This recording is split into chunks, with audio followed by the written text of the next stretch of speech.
काम बड़ी विराट घटना है। काम सिर्फ यौन नहीं है, सेक्स नहीं है, काम विराट घटना है। यौन भी काम के विराट जाल का छोटा सा हिस्सा है। जहां भी दूसरे से सुख पाने की इच्छा है, वहां दूसरे का शोषण करने के भी रास्ते निर्मित होते हैं। जब भी मैं किसी दूसरे से सुख लेना चाहता हूं, तभी शोषण शुरू हो जाता है। और अगर कोई मेरे काम में, मेरे दूसरे से सुख पाने में बाधा बने, तो क्रोध उत्पन्न होता है। इसलिए कृष्ण ने काम और क्रोध को एक साथ ही इस सूत्र में कहा है।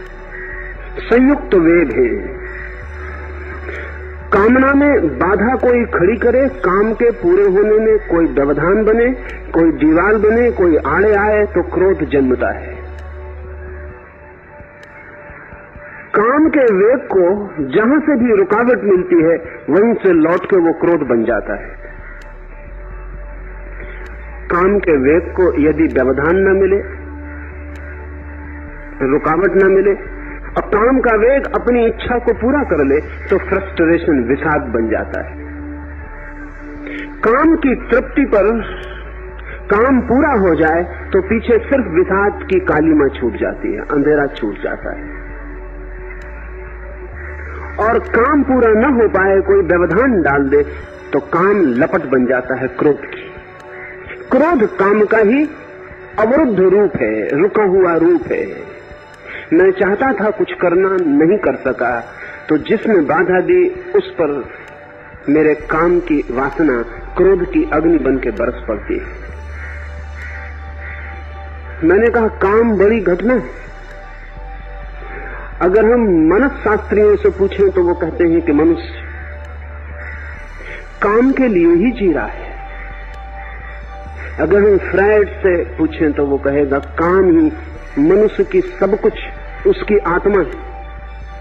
और जहां तक साधारण मनुष्य का संबंध है, फ्रायड बिल्कुल ही ठीक कहता है। धन भी कमाते हैं इसलिए कि काम खरीदा जा सके, यश भी पाते हैं इसलिए कि काम खरीदा जा सके।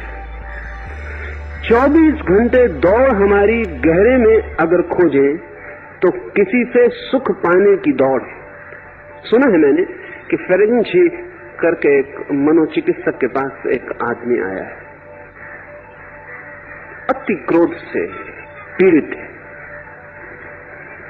क्रोध ही बीमारी है उसकी। क्रोध ने ही उसे जला डाला है भीतर। क्रोध ने उसे सुखा दिया, उसके सारे रस स्रोत विषाक्त हो गए। आंखों में क्रोध के रेसे हैं, चेहरे पर क्रोध की रेखाएं हैं, नींद खो गई है, हिंसा ही हिंसा मन में घूमती है। फ्रेंक जी उसे बिठाता है और उसके मनोविश्लेषण के लिए एक छोटा सा प्रयोग करता है। हाथ में उठाता है अपना रुमाल ऊंचा और उस आदमी से कहता है, इसे देखो, और रुमाल को छोड़ देता है। वो रुमाल नीचे गिर जाता है। फ्रेंक जी उस आदमी से कहता, आंख बंद करो और मुझे बताओ कि रुमाल के इस गिरने से तुम्हें किस चीज का ख्याल आया। तुम्हारे मन में पहला ख्याल क्या उठता है रुमाल के गिरने से? वो आदमी आंख बंद करता है, कहता, I am reminded of sex. मुझे तो काम वासना का ख्याल आता। फ्रेंक जी थोड़ा हैरान हुआ, क्योंकि रुमाल के गिरने से काम वासना का क्या संबंध। फ्रेंक जी ने पास में पड़ी एक किताब उठाई और कहा, इसे मैं खोलता हूं, गौर से देखो। किताब खोल के रखी, कहा, आंख बंद करो, मुझे कहो, किताब खुलता देखकर तुम्हें क्या ख्याल आता? उसने कहा, I am again reminded of sex. मुझे फिर काम वासना की ही याद आती। फ्रेंक जी और हैरान हुआ। उसने टेबल पर पड़ी हुई घंटी बजाई और कहा, घंटी को ठीक से सुनो, आंख बंद करो, क्या याद आता है? उसने कहा कि I am reminded of sex. वही काम वासना का ख्याल आता। फ्रेंक जी ने कहा, बड़ी हैरानी की बात है कि तीन बिल्कुल अलग चीजें तुम्हें एक ही चीज की याद कैसे दिलाती है? रुमाल का गिरना, किताब का खुलना, घंटी का बजना, इतनी विभिन्न बातें हैं, तुम्हें इन तीनों में एक ही बात का ख्याल आता है। कारण क्या है? उस आदमी ने कहा, तुम्हारी चीजों से मुझे कोई संबंध नहीं, मुझे सिवाय सेक्स के और कोई ख्याल आता ही नहीं। तुम्हारी चीजों से कोई संबंध नहीं है। तुम रुमाल गिराओ कि पत्थर गिराओ, तुम घंटी बजाओ कि घंटा बजाओ, तुम किताब खोलो कि बंद करो, इससे कोई फर्क नहीं पड़ता। मैं तो सिवाय काम के कुछ सोचता ही नहीं। ये आदमी पागल मालूम पड़ेगा, लेकिन दुनिया में 100 में से 99 आदमी इस भांति के, उन्हें पता हो या न पता हो। और जिन्हें पता है उनकी तो चिकित्सा हो सकती है, जिन्हें पता नहीं है वो बड़ी खतरनाक हालत में। हमें लगेगा कि ये तो बात ठीक नहीं, रुमाल के गिरने से हमें क्यों ख्याल आएगा।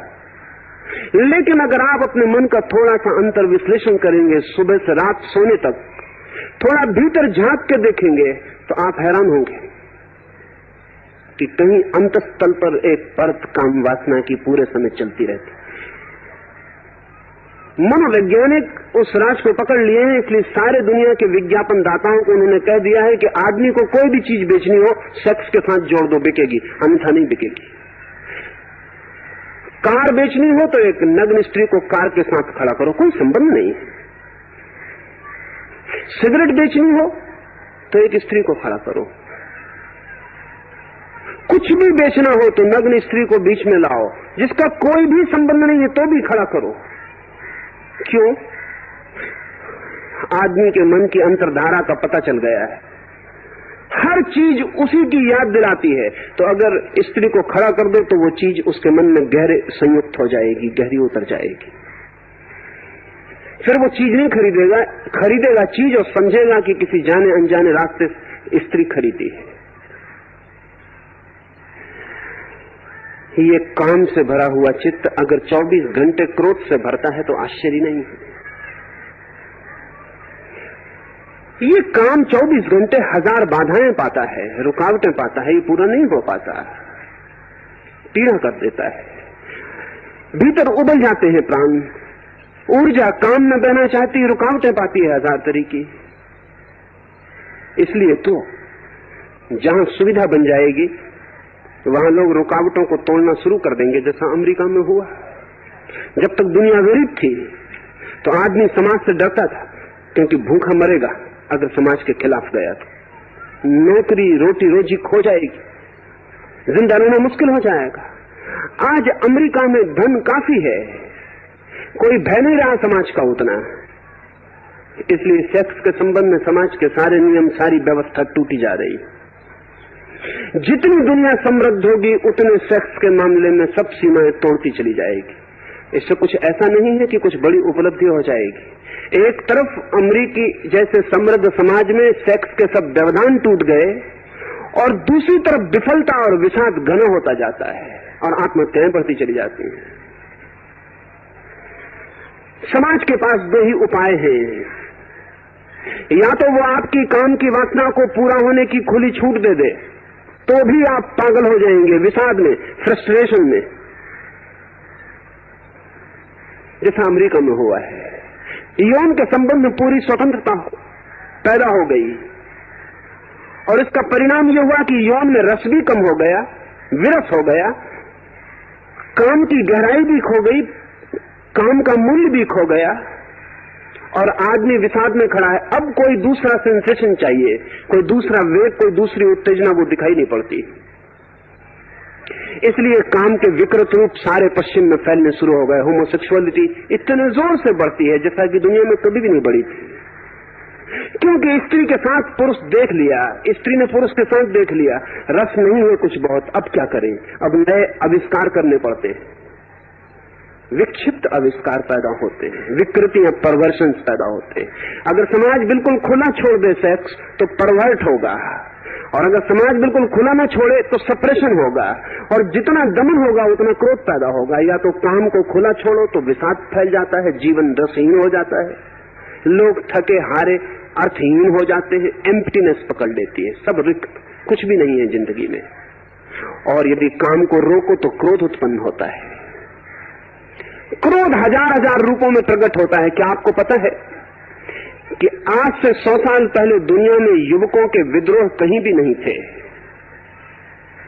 कोई दुनिया में नए तरह की यूथ पैदा नहीं हो गए हैं, कोई नए तरह के युवक पैदा नहीं हो गए। दुनिया में युवक विद्रोह कभी भी न था। युवकों ने कभी भी पत्थर मार के न तो कॉलेज के कांच तोड़े थे, न स्कूल तोड़े थे, न आगे लगाई थी, न बस और ट्राम जलाई थी। न गुरुओं को, शिक्षकों को, माता पिताओं को इस तरह की चिंता में डाल दिया था, न समाज की सारी व्यवस्था को इस तरह अस्त व्यस्त कभी किया था। क्या बात है, युवक के भीतर कुछ नए हार्मोन, कोई नई केमिस्ट्री हो गई, कोई नई बात पैदा हो गई। युवक बिल्कुल वैसे ही है जैसे सदा थे, सिर्फ एक बात का फर्क पड़ा है, दुनिया से बाल विवाह विदा हो गया। 13-14 साल में युवक काम वासना से भर जाता है, लेकिन समाज सब तरफ से रोक पैदा कर देता है, रोक पैदा कर देता है, क्रोध पैदा होता है। काम अवरुद्ध हुआ कि क्रोध पैदा हुआ, क्रोध पैदा हुआ कि विध्वंस होगा। इसलिए सारी दुनिया में विध्वंस की लहर दौड़ गई है। युवक तोड़ रहे हैं उन चीजों को, उन्हीं चीजों को जिनको उनके माँ बाप ने निर्मित किया, उनके लिए विश्वविद्यालय जलेंगे, बच नहीं सकते। इसलिए अमेरिका के एक बहुत समझदार मनोवैज्ञानिक किन्से ने 10 साल के अध्ययन के बाद ये कहा कि अगर दुनिया से युवक विद्रोह खत्म करना है तो हमें बाल विवाह पर वापस लौट जाना चाहिए। बाल विवाह पर अमेरिकी कोई मनोवैज्ञानिक कहेगा वापस लौट जाना चाहिए। क्या कारण? अगर काम अवरुद्ध होगा तो क्रोध बनेगा, और क्रोध फिर हिंसा बनेगा, और जीवन को सब तरफ से तोड़ डालेगा। लेकिन बाल विवाह करने से दूसरी परेशानियां हैं। जैसे बाल विवाह होना शुरू होता है, जैसे बच्चों का विवाह कर दिया जाए, वैसे ही उनके जीवन में क्रिएटिविटी खो जाती है, वे सृजन नहीं कर पाते, बच्चे ही पैदा करते, फिर और कुछ सृजन नहीं करते। इसलिए बाल विवाह वाले समाज आविष्कार नहीं कर पाते, वैज्ञानिक खोज नहीं कर पाते, हिमालय पे नहीं चढ़ पाते, चांद तारों पे नहीं पहुंच पाते। जहां बाल विवाह होगा वहां खोज, सृजन, क्रिएशन सब बंद हो जाएगा। लेकिन जहां खोज होगी, क्रिएशन होगा, बाल विवाह रुकेगा, वहां क्रोध और हिंसा की आग फैल जाएगी। फिर क्या किया जाए? कृष्ण कुछ और ही सुझाव देते हैं। वो कहते हैं न तो काम को खुला छोड़ देने से कोई हल है, न काम को रोक लेने से कोई हल है। काम और क्रोध दोनों वेग के अतीत पार हो जाने में, दोनों के ऊपर उठ जाने में, दोनों वेगों के बीच अलिप्त हो जाने में, दोनों के साथ अनासक्त हो जाने में, जो व्यक्ति इस पृथ्वी पर इन दो वेगों के साथ अलिप्त होकर खड़ा हो जाता है, जिसे काम आंदोलित नहीं करता और जिसे क्रोध अग्नि की लपटों में नहीं डालता, ऐसा व्यक्ति यहां भी और परलोक में भी सुख को उपलब्ध होता है।